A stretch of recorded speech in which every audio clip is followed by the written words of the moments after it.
Hello everyone.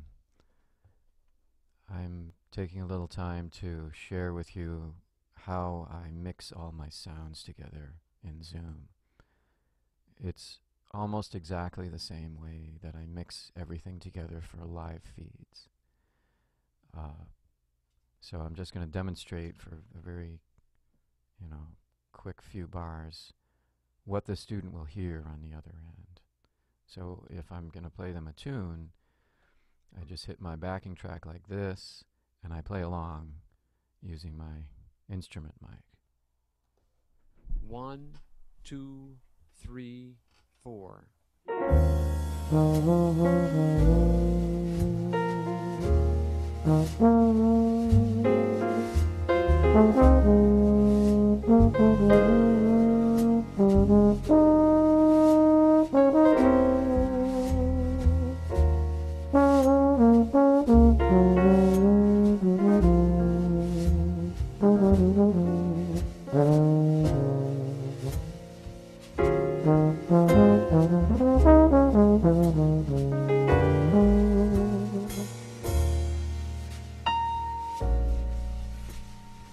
So that's what they hear, and if I want to play something on piano, I can do that as well.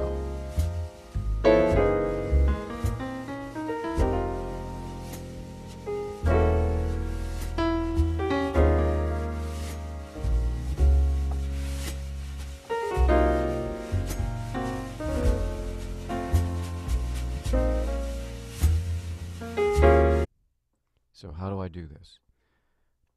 Okay, there are a lot of ways of doing it. Most of them require technology, and my way actually uses quite a bit. But the question was asked yesterday, and so I'm showing you how I do it using the RME Totalmix mixer. So I'm going to share my screen here. Should be able to see my desktop here. This is the RME mixer, and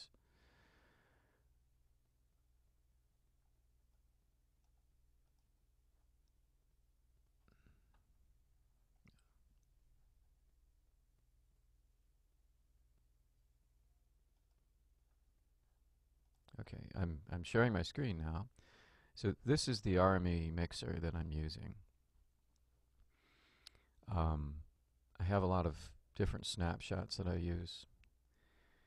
But if I'm teaching on Zoom, this is the one that I choose. And you may notice in this RME mixer,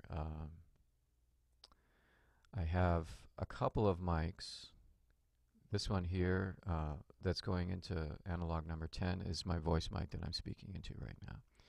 This one over here is my instrument mic, which if I tap on that,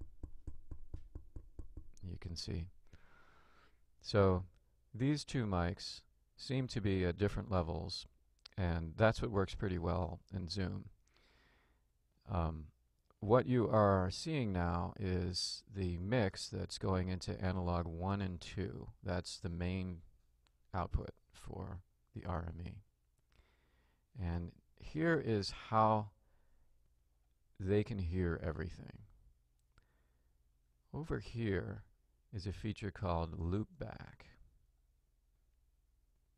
Loopback is available for any of the software outputs. Like you could use it for 1 and 2, which is over here, or any of these.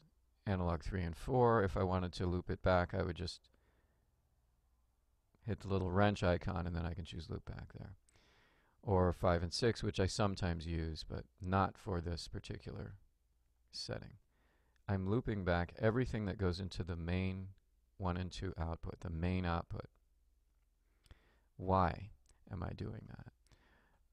Because I want them to also be able to hear the Macintosh audio, and that's where I can play my backing track.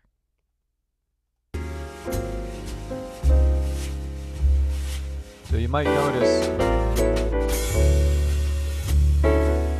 it's coming in through this analog 1 and 2 hardware input. That's where the Macintosh sends all of its sound. Analog 1 and 2. Now, if I'm playing something on YouTube for them, I can also share that like this. As you can see, that music is going through analog 1 and 2.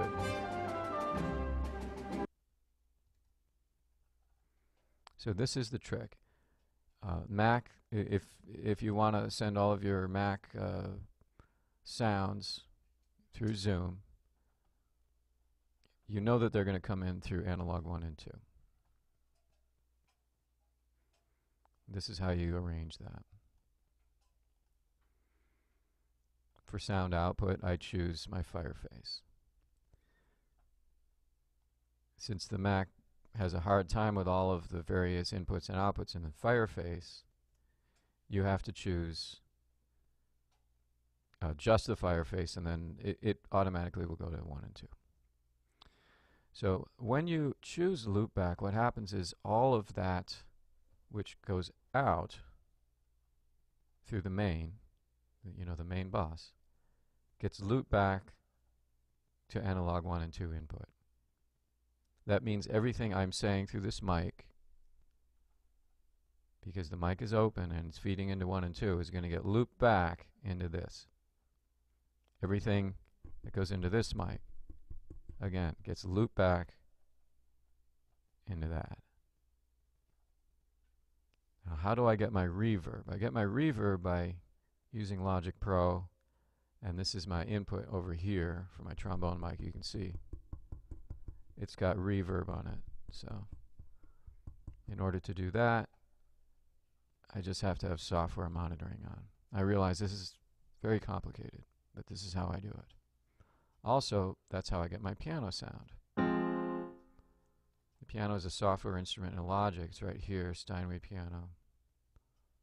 And if I wanted to change it to a different instrument, I could do that too. So if I change it to organ, then you have an organ. All of this is available in real time in Zoom because of loopback. So it's simple enough to simply choose in Zoom. Get my preferences window here. Simply choose in Zoom the Fireface as my quote-unquote microphone. The problem with Zoom is that it will only give you what's in inputs 1 and 2 on the Fireface. That's why you have to use loopback. When you choose Fireface, it only gives you what's coming in through channel 1 and 2. That's it. So how can I also mix in the sound of my student so that they don't hear it reflected back? That's probably the toughest thing to do, and I only have one way of doing it easily, and that required an actual cable. When I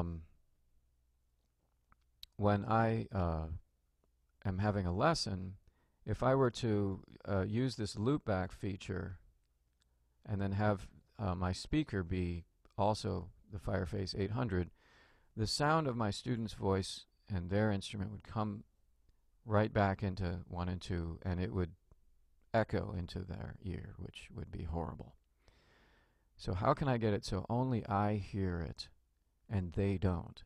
The answer is I have to route it to some other device. So I'm using the built-in digital output on this Mac Pro, which is a SPDIF, SPDIF output. But I have a lot of choices here. I could also use a line output, or something else, something other than the Fireface. And then how do I hear it? Well, I hear it over here.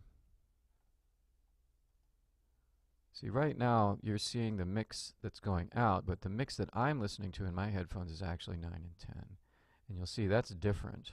That's a different mix. And this is where I hear the sound of my student. It's coming in on the SPDIF input. And there's an actual cable in the back that's going from my Mac to the SPDIF input on my Fireface. and I can mix the sound of their instrument and their voice by just moving this slider during the lesson, which I have to do quite often.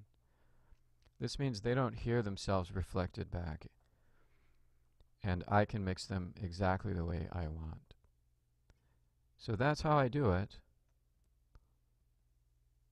I hope this wasn't too confusing, but it didn't require anything other than just the fireface and an external loop. If you didn't have an SPDIF, you could do this using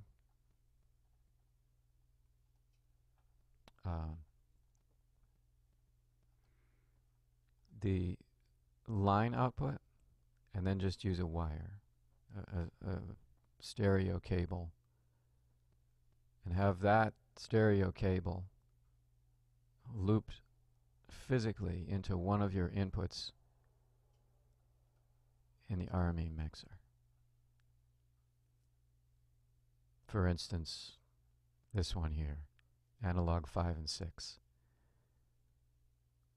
And then I can simply control the sound of what I hear from them by using my monitor mix only. This is my headphone mix. So if I'm monitoring through 9 and 10, then I have their slider up.